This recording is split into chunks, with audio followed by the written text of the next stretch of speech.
Hook at departure 42 and transition as filed. I'm in maintain flight level 230. I always wanted to ride bikes for a living and learn to fly airplanes, and I've done both, and it feels good. Still in the States for about 5 more seconds. Might get a little bit bumpy. Warning, terrain. Everyone's buckled in? Dude, I don't know if we're gonna make it home. Early morning here on Vancouver Island in Canada. Loading up all my gear for my friends and I to fly ourselves all the way down to Guadalajara in Mexico in my good friend Mike Goldstein's small twin-engine piston airplane. We're doing it. We figured instead of flying commercially, we just fly ourselves there. A couple of us are pilots, we love aviation, we love bikes, and figured why not? So Mike has a bit of experience doing this type of flying, but none of us have ever flown to Mexico, so it's gonna be quite an adventure. Loading the plane's a little bit tricky. You definitely have to be careful of the aircraft's center of gravity and weight and balance, and it's kind of like a bit of game of Jenga getting all the bikes and gear in there. The first leg of the trip's a long one, all the way from Vancouver Island to San Diego, so big day in the plane. It's like an 8-hour flight. How much longer till we land, Mike? 58 minutes, I'm showing. Gotcha. No bathrooms in these small really planes, cool so right now in my mind. gotta do what you gotta do. The travel John. There you go. We'll see how we can do. Last time it took me 10 minutes to get it going. Okay, I'm taking my headset off, so avert your eyes. Careful with the butt.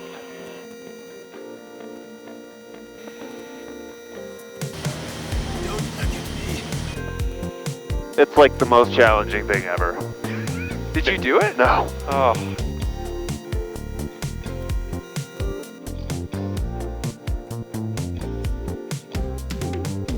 Success. Nice. Woo. Challenge number 1. Done. Massive first day in the airplane, flew the entire western seaboard of the United States, 9 hours, 1,200 miles, and we're spending the night in San Diego before clearing into Mexican airspace tomorrow morning.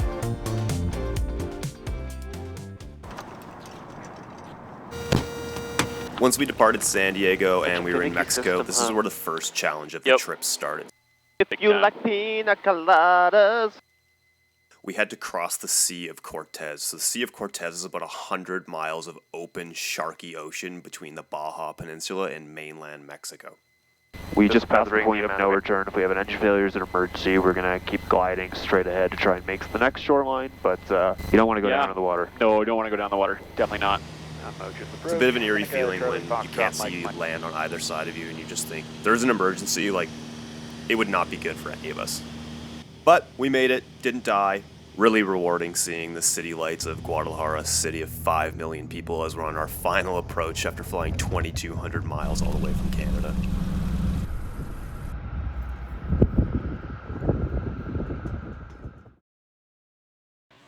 Day 1 of the event. Building up the bike, doing a couple bunny hops, feeling it out, and we're heading up to the course. The Fiesta course is crazy, you know, it's some of the biggest jumps in the world at an event, and it's always a little nerve-wracking being a Canadian coming out of the middle of winter and haven't ridden jumps like this in 4 or 5 months, so.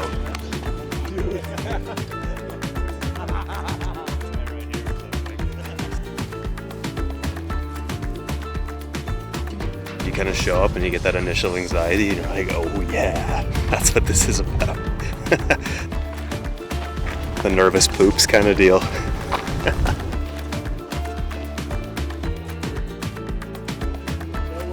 They're barely gonna lip off as they get flipped the rug, yeah.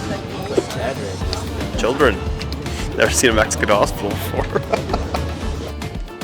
I always start small. I start with the easy stuff first. I'll start ticking off the things like the bottom jump. It's the safest.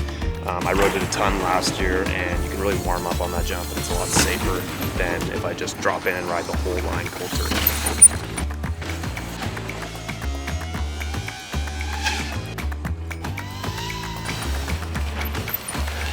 Nice. Fun first evening session. Haven't ridden big jumps in like 4 months, so nice way to shake the cobwebs off. People don't even want to talk about biking though. Everyone's just like, tell me about the airplane trip. Children. just flying fetuses out here on the course. I was like, I'm born in 2009 and I'm doing a double flip.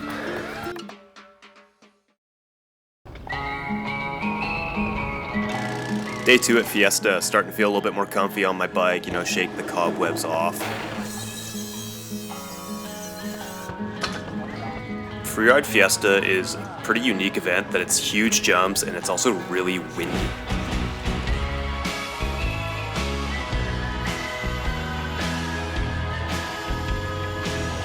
A lot of injuries each year, and like this year I've already seen concussions, broken bones, and I can play mind games with you. What can you do?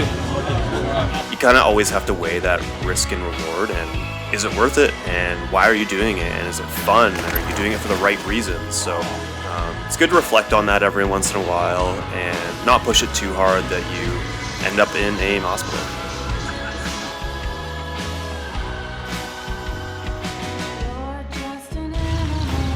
It's a fine line between like, is it worth it to ride these jumps?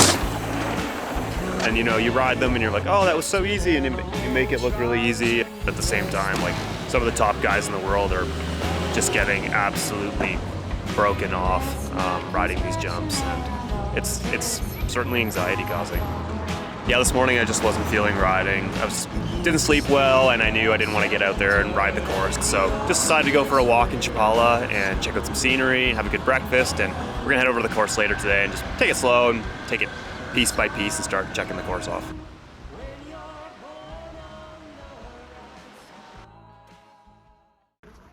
The next day we drove a few hours to a volcano called Nevada de Colima. Big volcano, 14,000 foot peak. We're about to drop in on it. Hour shuttle up, big crew. Yeah! Vlogging. Make sure you like, subscribe to the vlog. The trails here were crazy though. At the very top, it's like alpine, dry, and then as you drop down further, it starts to get loamy and lush. You'll be shredding, and then there'll be like a huge group of people and like a bunch of grandparents, and then you'll see a dog and a goat and a horse. So it's a vibe, and we love it.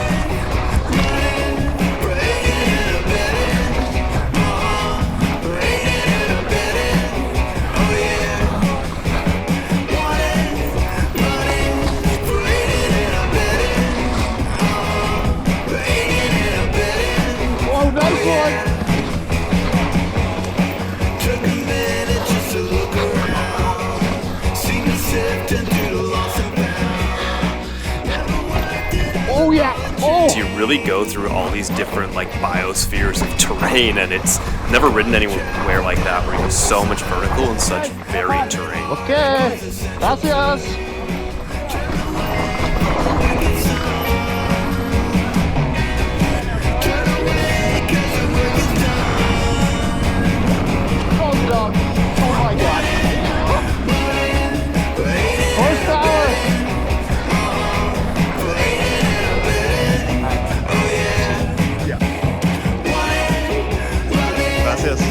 Cheers, everyone. That was wicked.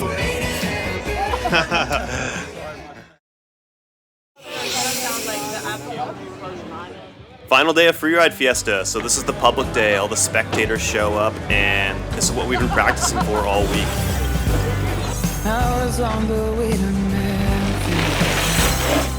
Time to get sendy with the boys, and this is kind of what biking is about, having fun and getting after it. How much longer can I do this? Leaving half my heart behind. And it takes one shot in the darkness to change my mind.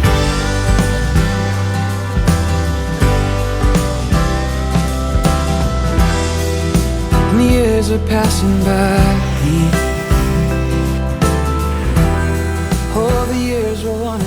The Mexican fans are awesome. They're stoked. They love mountain biking. I don't think I've ever been anywhere in the world where they love mountain biking as much as Mexico.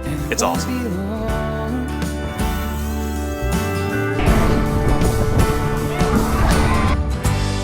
Got enough left just to get there. Not enough to make it through. I love doing stuff that's unique on my bike, so just like I've jumped off my roof at home, I figured why not do it down here in Mexico. I borrowed a crescent wrench, popped off the railings, and dropped out of the tequila bar. So I'll take one more. It's rad because in Canada at an event, they'd be like, there's no way you're doing that. Aim for you.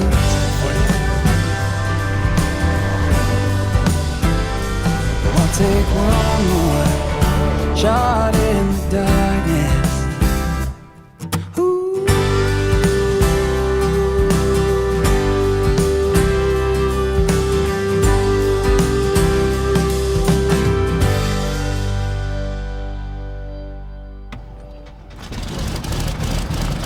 With Fiesta all wrapped up, we loaded up the plane with the bikes and started to head northbound back towards LA.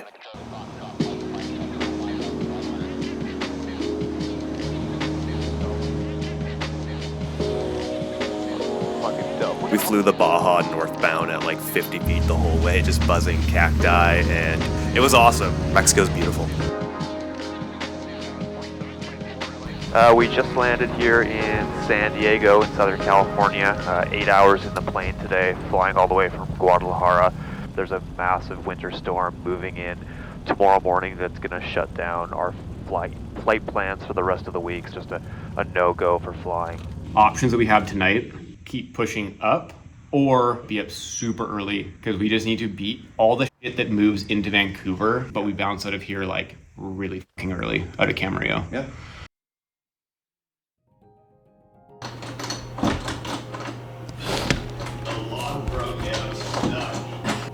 We're here. I don't know what time it is. It's 4:20. And we're in Los Angeles. We had to change our plans a bit to get back to Canada to beat a big winter storm that's moving up the west coast today. Thankful for some good pre-flight planning, and we missed the storm and headed back up the west coast towards Canada. Flying the west coast of the United States is just one of the most beautiful places in the world to fly. You're transiting the Pacific Rim of Fire, which is just a north to south ring of volcanoes that run the latitude of North America, and we just got to see so many of them, and it was just such a beautiful, humbling experience. As we got closer to Canada, though, the snow started to set in, and we were all like, oh damn, we missed the Mexican heat already. Oh, a little different than Mexico here. That was a mission. Holy cow, 2,200 miles. Damn. It's funny when you get after a huge trip like this, you're like, I don't want to go on a little plane again for a while, and then like tomorrow I'll be like, I want to go fly. I never would have thought mountain bikes would be able to take me on such an incredible adventure like this, but you know what? Bikes have been the last thing on my mind before I go to bed, and the first thing on my mind when I wake up for my entire life. I love it.